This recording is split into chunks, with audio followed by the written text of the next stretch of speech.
You're watching News Central now on News Central Television. I'm Dashen, Usman. The top stories at this hour. Government threatens to clamp down on filling stations as petrol hits 1,000 naira per litre. Fears of a shutdown of universities heighten as meeting between government and academic staff union of universities fails to hold. DR Congo apologizes over assault of French diplomats in Kinshasa. Details of these stories and more shortly. News Central now at this hour begins with updates on the scarcity of premium motor spirit in some parts of Nigeria. Many independent oil marketers in Nigeria have increased the pump price of premium motor spirit, commonly known as petrol, to between 900 and 1,000 naira per litre. Now, this sharp contrasts to the prices of Nigerian national petroleum company stations, where petrol sells for between 568 naira and 617 naira per litre, often results in long queues at NNPC outlets. As Nigerians express concerns over the exorbitant rates by independent dealers, the federal government has promised to crack down on filling stations selling petrol at inflated prices. The Nigerian Midstream and Downstream Petroleum Regulatory Authority stated that such profiteering is not in the best interest of the public. However, independent marketers argue that they have been purchasing petrol from private depots at 850 naira per litre, leading to higher prices. NMDPRA spokesperson George Eneita countered this, claiming depot price reports show lower figures than what marketers assert. Earlier, News Central correspondent Bernard Akede was out on the streets of Lagos with the latest on the fuel scarcity situation. I'm in Ikeja, actually. I'm on Latif Jakonde, which is off Agidingbi, if I'm not mistaken. And, well, the good thing is that the long queue here is actually moving thanks to the fuel attendants and the services of the Lagos State Traffic Management Agency, LASMA, who have ensured that there will be no gridlock around here. It was a lot longer than this earlier when we got here, but you know it is moving. Now from here, what you can see might not give you the full picture. I'll swing around so you see better. There had people here waiting longer, or rather waiting earlier than the fuel station had even opened, which sadly has been the story of things for the past 6 going into 7 weeks now. So it pretty much is business as usual as far as fuel queues and fuel scarcity has been concerned for the past 7 weeks and counting now. I would have loved to give you a full view of the queue. It is pretty long, longer than my eyes can see. It takes a curve, as a matter of fact, further down there. Now, the interesting thing, or the ironical thing also now, is that there's another fuel station just beside here that is not selling. So the issue is, for those who are selling, they have queues in front of them. For those who are not, it's completely short. And talking about the price that you mentioned, the NNPCL, it sells for about 568 naira, whereas other fuel stations sell from as high as 613, which is the least I've seen besides the NNPCL, and then 618, 628, 650, as high as, and the price keeps going higher. And that's for Lagos here. We got to hear that, unfortunately, outside Lagos, you can get for as high as 1,000 naira per litre. It's that ridiculous. We have spoken to a few people this morning who are complaining that... Let's also tell you that the Initiative for Leadership and Economic Watch has dissociated itself from a petition written to the United States Department of Treasury Office of its foreign assets control over the violation on agreed price cap on Russian crude by Nigerian National Petroleum Company Limited. The initiative says that it was never part of the petition and described the group responsible for the petition as faceless and lacking integrity. The initiative says that it was impersonated by unidentified individuals without genuine address, attempting to smear the image of the NNPCL and portray its officials, including the federal government, in bad light before the international community. We have gathered here to denounce the letter written to the U.S. government and to state categorically clear that we were impersonated by those who wrote it. For the records, the NGO who wrote it is disguised as one of us is not registered with Corporate Affairs Commission. Secondly, the 2 phone numbers used in their letterhead do not exist anywhere.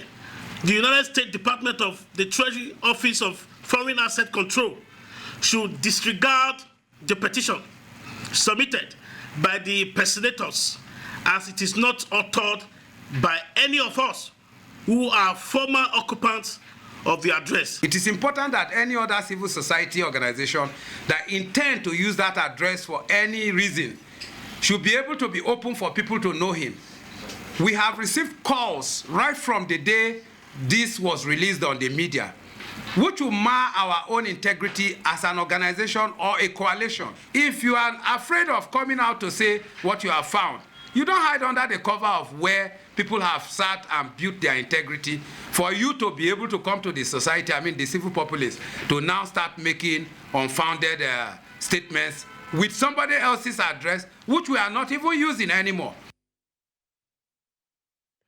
Staying with issues in the petroleum sector, the Ijaw Youth Council demands President Bola Tinubu's resignation as Petroleum Minister, citing sectoral collapse. Spokesman Bedford Berefa says the failure is not Heineken Lokbobiri's fault, but rather the entire system needs an overhaul. He warns of imminent revolution due to hunger and instability in Niger Delta, threatening Nigeria's relative peace. Berefa commends National Security Advisor Nuhu Ribadu and security chiefs for their efforts, but urges more action to strengthen peace and address volatile regions. The council calls for a technocrats appointment to rescue the oil and gas sector, emphasizing the need for deliberate measures to stabilize the country and prevent collapse. Monumental corruption in the oil and gas industry is unbecoming, is alarming, particularly the NNPC. And you know that this oil politics is so huge that government in government house, people have hidden agendas, people have secret agendas to manipulate and control the oil and gas sector. If you look at what is playing out in this country, you see that RGP is bought over with over $700 and something million. You could see that Shell has divested, and there are individuals, political class, weighty personalities in this country that are bought over those establishments for that selfish gain. So there's that deliberate measures taken by some of these barukas, so to speak, to lead. To further discuss this, I'm joined by Ijaw Youth spokesperson Bedford Berefa. Hello, Bedford. Good morning, and thank you for joining us at this time. Good morning for having me. Good morning. All right, Bedford, now can you elaborate on the specific issues leading to the call for President Tinubu's resignation as Petroleum Minister, and what particular reforms do you propose to address, the challenges being faced in the oil sector in Niger Delta? Well, of course, we know that the President of the Federal Republic of Nigeria is saddled with responsibility as the Chief Security Officer in the country to safeguard lives and property. Of course, in the last 1 year, you can see antecedents in the oil and gas sector, particularly the availability of products owing to the removal of fuel subsidy. You can see the heightened hardship and the consistent hunger that it has brought to Nigerians. It clearly shows that the Minister of Petroleum, in the person of the President of this country, is distracted, so to speak. So he should relinquish that position as Minister for Petroleum. He should give that position to technocrats, to people that can micromanage and get results. Because what we seek for is results. So we call, as Ijaw Youth Council, we call for his immediate resignation in that department. He should relinquish that office as Minister of Petroleum and give it statutory responsibility to critical stakeholders, to individuals that can micromanage, that is even in the oil and gas sector, that are key players in the industry to manage the process and bring us out of this mess. As a result of the fact that you see the Naira as lopsided for the last 1 month, it has consistently been on 1,600 naira to $1. You could see life is becoming so difficult and very, very endangering, the nation, because hunger is the basic reason why people we protest. And consistent protest can lead to revolution. And that is not what we need as a country. So we advise the president of this country to step aside as the petroleum minister and give the responsibility to people, to somebody, to technocrats that is given a time frame. Is given okay, Bedford. Now, speaking of the technocrats that you mentioned to take over the oil and gas sector, what qualifications and expertise are you looking for in this particular individual, and why do you think that they will be more effective? All right, we have seen that the private sector has always played key role in developmental issues. Now, the prerequisite to to vote in or to give that level of appointment as petroleum minister to an individual, to somebody, is somebody that has been in the oil and gas sector for at least 30 years, that understand the nitty-gritty of the oil politics, and that can be sincere, is giving time frame, is bound by constitutional provisions, and giving time frame to rejig the 1 year, has not done anything intangible. They are just rigmaroling today they will say the refinery will be functional, the next word it will not be functional. It's just same circle. So if something deliberate must be taken, there has to be a total overhauling and rejigging of the oil and gas sector, particularly given that petroleum ministry to a technocrat that has been in the oil and gas sector for the last 30 years, that has international recognition, and that can easily, our people, some of our people, are in the oil and gas sector in the mainstream. And it's in Italy doing well. Some of them are in the US doing well. Why don't you, behave like Goodluck Jonathan, or the former president of the Federal Republic of Nigeria, who brought in technocrats in specific fields to ensure that there is a robust economy?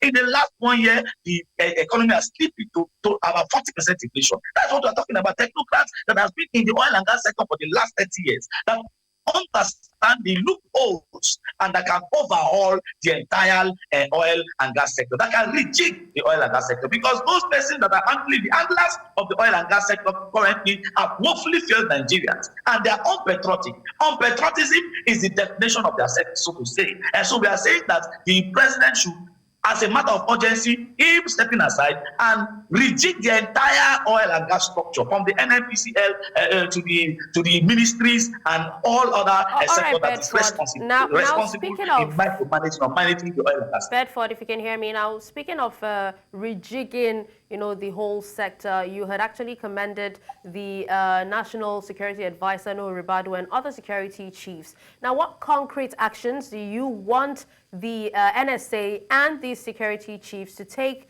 to address the volatile regions and also prevent the imminent revolution that you warned about? In 30 seconds, please.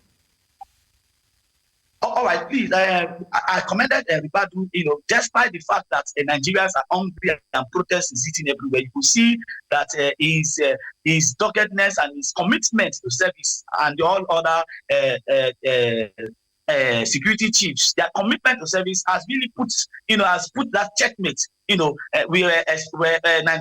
there were speculations that the protests will go out of hand and Nigeria will be boiling and insecurity will be everywhere. But they have successfully micromanaged the process and ensure that peace, which is golden, is being maintained. And to maintain this peace further, there is urgent need, to resolve the issues of hunger, food security in the country. There's urgent need to attend, to the primary needs of Nigerians, so that the revolution that we want against will not be a reality. For the volatile region, thank you so much. Security is a consistent, Bedford, time is not on our side, but thank you so much for speaking to us on this. Thank you. Thank you so much. Thank you for having me.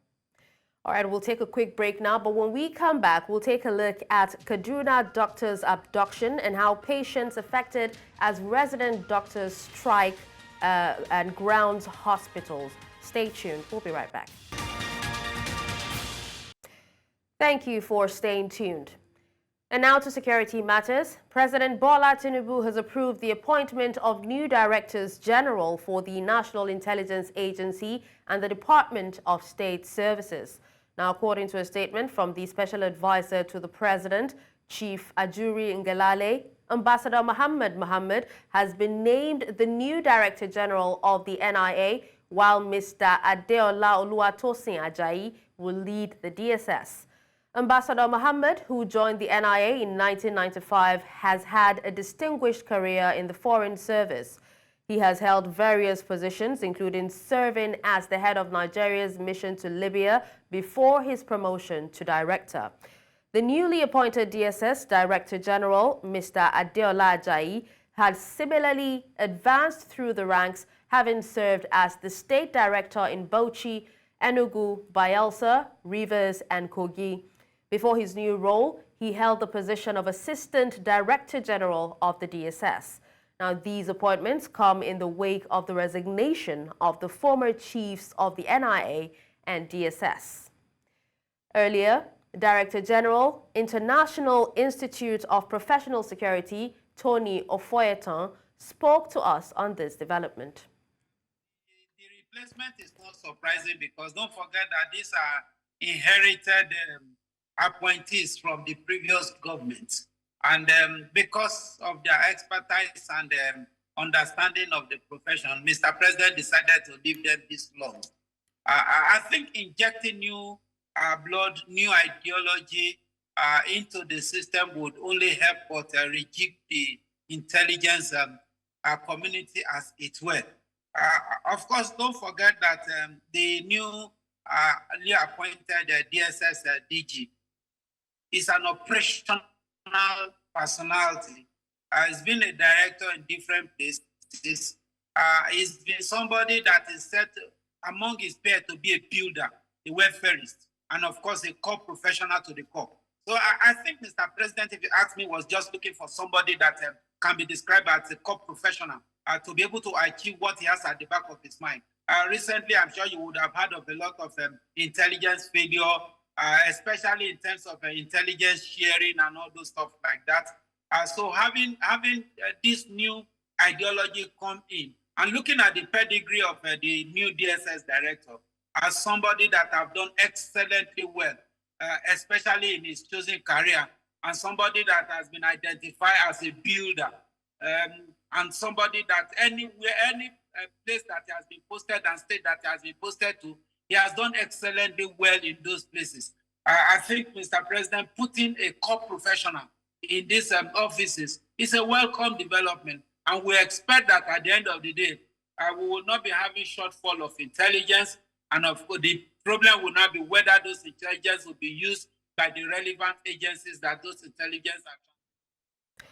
Staying with security matters with a tilt into health, hospitals across Nigeria have been grounded as the Nigerian Association of Resident Doctors, NARD, begins a 7-day warning strike. The strike is in protest of the kidnapping of Dr. Ganiat Popola, a Kaduna-based doctor who was abducted 8 months ago. Patients are being turned away and routine procedures are being delayed. The Minister of State for Health, Dr. Tunji Alausa, met with NARD leaders on Monday to address the situation. NARD has demanded Dr. Popola's rescue, writing several letters to stakeholders and holding peaceful protests. Patients in Abuja hospitals are facing significant delays, leading to frustration and distress. The spokesperson for the National Hospital Abuja, Dr. Tayo Hastrop, said the hospital was attending to patients despite the delays experienced by patients. The strike is a cry for action to rescue the abducted doctor and ensure the safety of medical professionals in Nigeria. In Abia State, the government says it has concluded plans to upgrade the specialist hospital and Amachara General Hospital to cater to some specialized health areas. Commissioners for Information and Health, Oke Kanu and Enoch Uche, during the briefing of journalists on the outcomes of the EXCO meeting, said the government has resolved to also employ the services of specialists who would handle the equipment to be procured in due course. Also, commissioners for public utilities, Ikechukwu Monday, said it will set up an integrated solar power water project across the state. The Information Commissioner also announced that the state's anniversary on the 27th of August will be done on a low key. His Excellency has granted approval for the upgrade and retrofitting of the Amach Hospital to offer the highest quality of specialist healthcare services. This will include in such areas as kidney care, urology and surgery, minimal and invasive surgery, brain and spine surgery, eye care, and intensive care. Our standard of care that Abians will receive from this upgrade will be second to none in this state, and will be one of the best, if not the best, in this country. Meaning that all water facilities, including water boreholes that are being built by our partners or organizations, will be part of this program in a coordinated approach. So what we intend to do is the existing boreholes, change them to solar power, so that, especially in our rural areas, so that people can have access to water without the issue of power being a constraint. And we also want to integrate a water treatment. Away from security matters, Nigeria's federal government has been tasked to invest in the training and retraining of civil and public servants as part of efforts to effect the growth of a resilient and effective civil service. This was during launch of the Project Brink by students of the School of Politics, Policy and Governance, which is expected to help improve service delivery, enhance productivity, and promote a culture of excellence in the public sector. The project also helps empower civil servants in Nigeria's ministries, departments, and agencies. To discuss this, we're joined by Sotonye Apiafi, a member of the project. Hello, Sotonye. Thank you so much for joining us at this time. Hello, good day. Thank you for having me. Please confirm you can hear me. Yes, indeed. All right, so can you tell us more about Project Brinks? Okay, so Project Brinks stands for Building Resilience in the Nigerian Civil Service. And it's the brainchild of a capstone group from the School of Policy, the School of Politics, Policy, and Governance. So this is how it runs. After a 10-month intensive training to be unconventional leaders, each member of the school is, split into project groups, and we're meant to deliver on projects. So we chose to work with the civil service to improve the outcomes. And one of the things that we decided to do was look at the Federal Civil Service Strategy and Implementation Plan. And we picked out one of the thematic areas on digitization or digitalization. And, we put out a survey, looked through that document, and we decided that one of the ways to support all of the amazing work in the civil service is to come up with a learning management system. And that learning management system is to help with the onboarding of new employees. So imagine when there is a recruitment, rather than invest so much time and effort and funds, to set up a training center, to pay for halls and feeding, why don't we explore or take advantage of the opportunity to share this learning management solution and have new joiners, log onto the website, take the course, and go through all of the onboarding and awareness around what each specific government agency or government parastatal is about. And this is the brainchild of an amazing team of 12 men and women students of the SPPG. And we are looking forward to engaging different stakeholders, to come on board. We have interests from the head of service of a certain state. We're still having conversations. So, Tonya, sadly, time isn't on our side, but we will definitely reach out to you and also, speak more on this. Thank you so much for speaking to us. Thank you very much. All right, with that, we'll take a break. And when we come back, the news continues. Do stay. To politics. Now, the People's Democratic Party has praised the Court of Appeal for overturning a previous federal high court judgment that criticized the conduct of its governorship primary election in Edo State. This primary produced Asue Ighodalo as the party's candidate for the September 21st gubernatorial election. Now, the three-member appellate court panel ruled unanimously, stating that the lower court lacked the jurisdiction to address the issue since it was a pre-primary matter internal to the PDP. In a statement, PDP spokesperson Debo Ologunaba hailed the judgment as a triumph against anti-democratic forces trying to subvert the will of the Edo people. He asserted that the ruling confirmed the credibility of the PDP's nomination process and noted the growing popularity of Ighodalo. Ologunaba also claimed that some APC members are supporting Ighodalo, predicting his impending victory in the state's election. To education.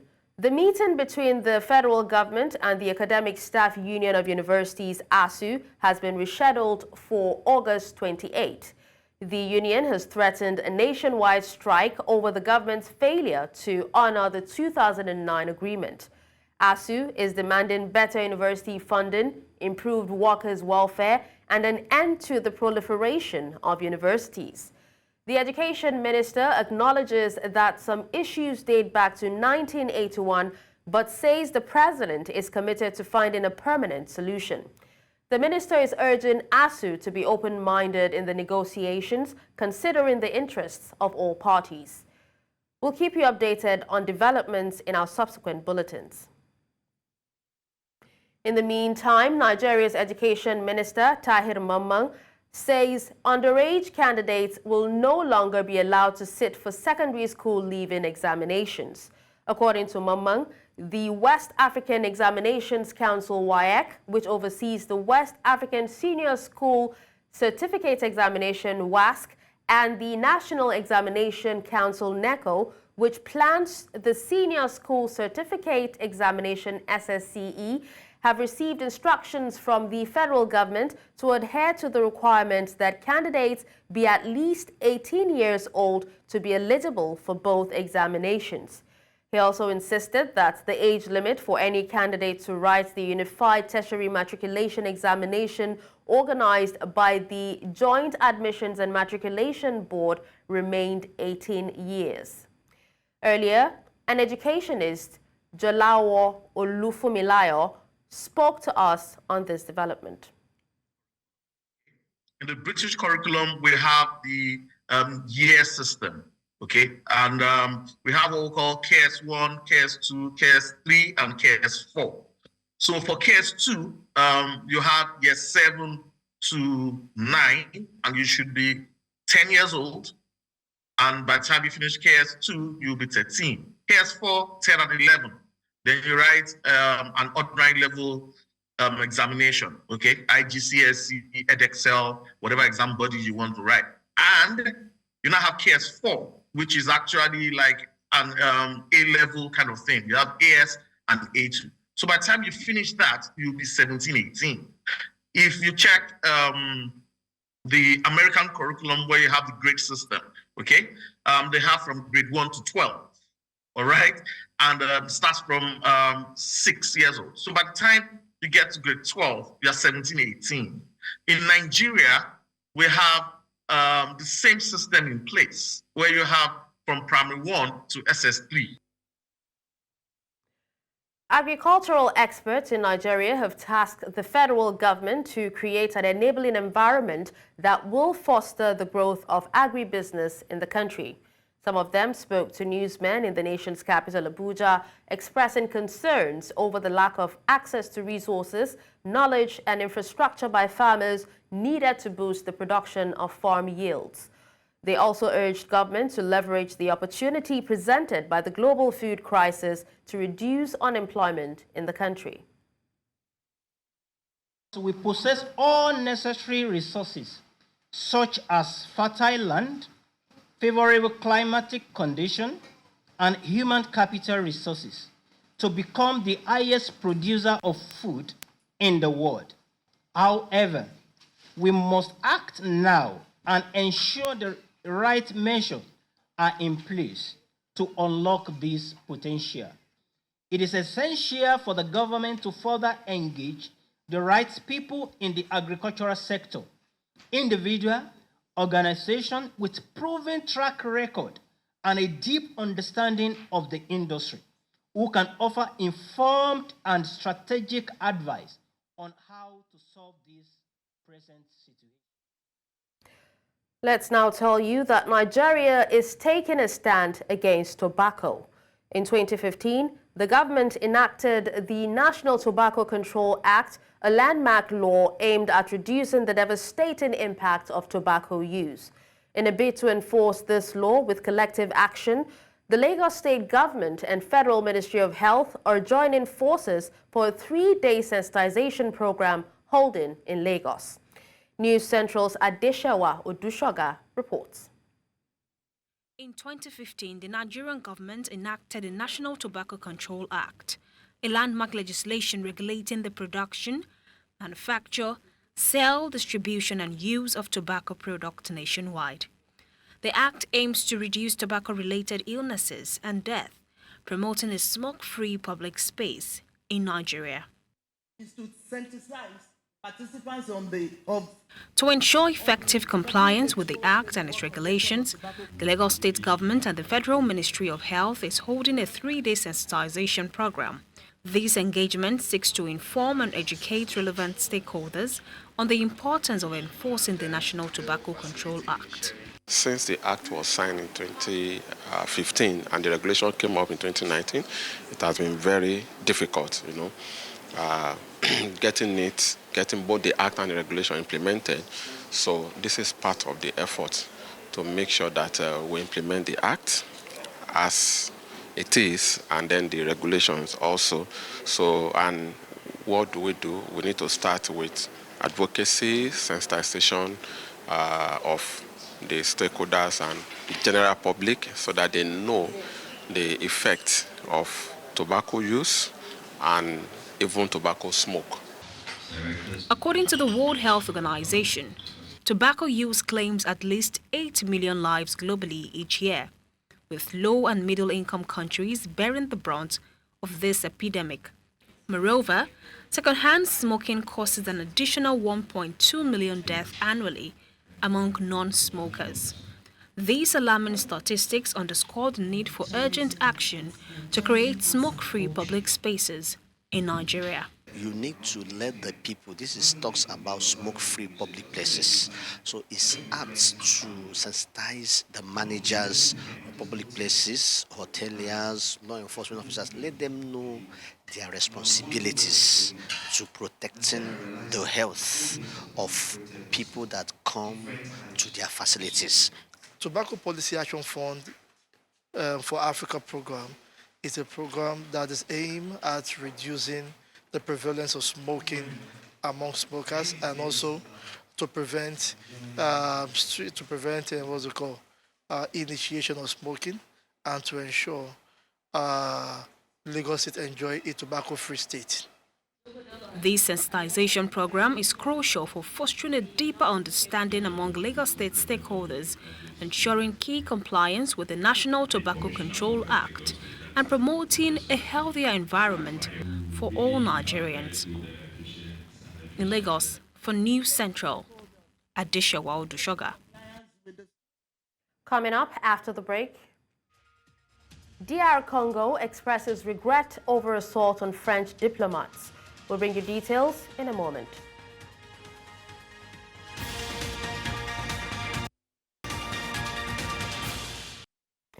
Welcome back.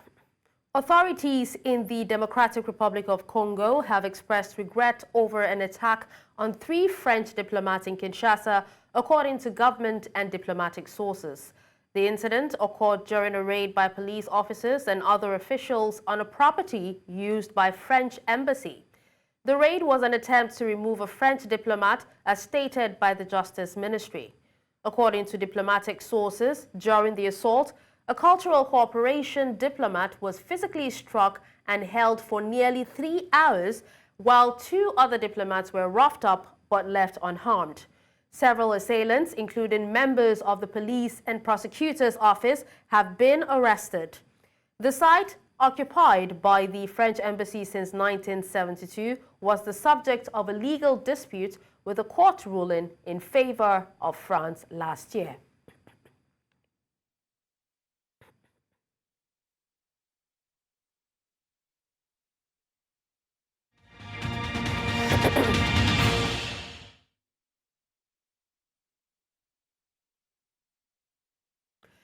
Now let's take a look at business now, where the Nigerian government has taken a significant step towards regulating the cryptocurrency industry with the Securities and Exchange Commission's decision to issue licenses for virtual asset providers. Now, this move aims to establish a framework for the safe and secure operation of cryptocurrency exchanges, addressing concerns around fraud, consumer protection, and market stability. As the regulatory landscape evolves, it's essential to examine the implications of this shift on the operational framework of cryptocurrency exchanges, the measures in place to prevent fraud, and also protect consumers. Now, to discuss this, we are joined by Obinna Iwuno, his president, CBAN. Hello, Obinna. Thank you for joining us at this time. Thank you for having me. All right, so tell us, how will the Securities and Exchange Commission's decision to issue licenses for virtual asset providers impact the operational framework of cryptocurrency exchanges in Nigeria? Okay, so the decision is a very good one. In fact, it is the right decision that should have been made years before now. But it is better late than never.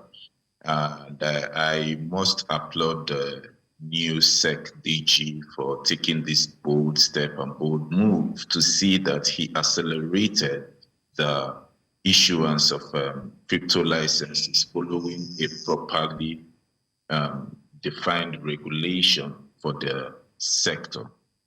Right. Now, if you have a regulated sector, one of the things that it does is that it increases trust in that sector and also increases the interest in that sector.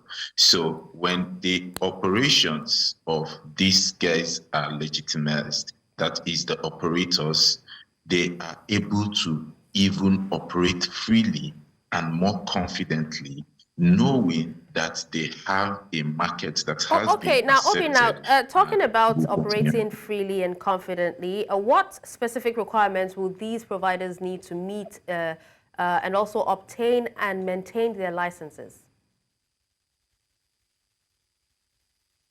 The requirements are as enshrined in the SEC regulatory documents. One of those requirements is you must be an established Nigerian company. That means you must be registered here as a Nigerian company. Secondly is that you also must have your either the CEO or the directors of the company domiciled here, resident here in Nigeria. You must have operational offices here in Nigeria. You would file your tax returns here in Nigeria. You would do your financial reportings here in Nigeria, so that the commission is sure that you are not aiding illicit financial flow and also endangering the country, because it could get the country into the grey list. And you are not also aiding terrorism, financing, money laundering, and all other vices that could be done through the financial system. Another thing also is that you would have that bond that you keep with the commission, that is to ensure that your users' funds are secured, because this is all about investor and user protection also. If the users are not secured, then there is a problem. The market is bad. Okay. All right, well, thank you so much, Obinna, for speaking to us on this. In the world of sports, the Nigeria Football Federation has announced that German tactician Bruno Labbadia will now take charge of the Super Eagles. The Secretary General of the NFF, Mohammed Sanusi, made the announcement on Tuesday morning. Labbadia, a German former striker and manager, has experience in the Bundesliga, winning trophies with Kaiserslautern and Bayern Munich. He becomes the sixth German to lead Nigeria's national team. His immediate challenge will be guiding the Super Eagles through the 2025 Africa Cup of Nations qualifiers, starting with matches against Benin Republic and Rwanda in September. Labbadia's appointment comes as Nigeria seeks to rejuvenate its football fortunes under experienced leadership. The Nigerian under-20 women's national team, the Falconets, suffered a narrow 1-0 defeat against Mexico in a friendly match in Bogota, Colombia. Now, the game saw Mexico take an early lead through Lomeli's goal in the 10th minute. This loss came after a positive start to their Colombian tour, where the Falconets had previously beaten Australia 2-1 in another friendly match. These games are part of the Nigerian Football Federation strategy to strengthen the team before the upcoming 2024 FIFA Under-20 Women's World Cup. In the World Cup, Nigeria is placed in Group D alongside Germany, Venezuela, and Korea Republic. The Falconets, who were finalists in 2010 and 2014, are scheduled to begin their tournament against Korea Republic on September 2nd, 2024 at midnight, followed by a match against Germany on September 4. Still talking sports, Novak Djokovic began his bid for a record 25th Grand Slam singles title with a straightforward win over Radu Albert in the US Open first round. Now, one more major would give Djokovic sole ownership of the all-time record for the most major singles titles. He is currently tied with Margaret Court on 24. The 37-year-old won 6-2, 6-2, 6-4 in his first match since clinching Olympic gold 23 days ago. Serbia's Djokovic, who has swept up almost every title there is in tennis, described the triumph in Paris as his biggest sporting achievement. However, he is still searching for a first Grand Slam title this year, having won at least one every year since 2017. And that's all at this hour. But before we go, let's take another look at some of our top stories. We told you that government threatens to clamp down on filling stations as petrol hits 1,000 naira per litre. We also told you that fears of a shutdown of universities heighten as meeting between government and Academic Staff Union of Universities fails to hold. Finally, you heard that DR Congo apologizes over assault of French diplomats in Kinshasa. Send your eyewitness report to the WhatsApp number on the screen. Do follow us on social media. We are at News Central TV. You can watch News Central live on DSTV channel 422, Star Times channel 274, Avo TV, and YouTube. Many thanks for watching. I'm Dashen. Usman.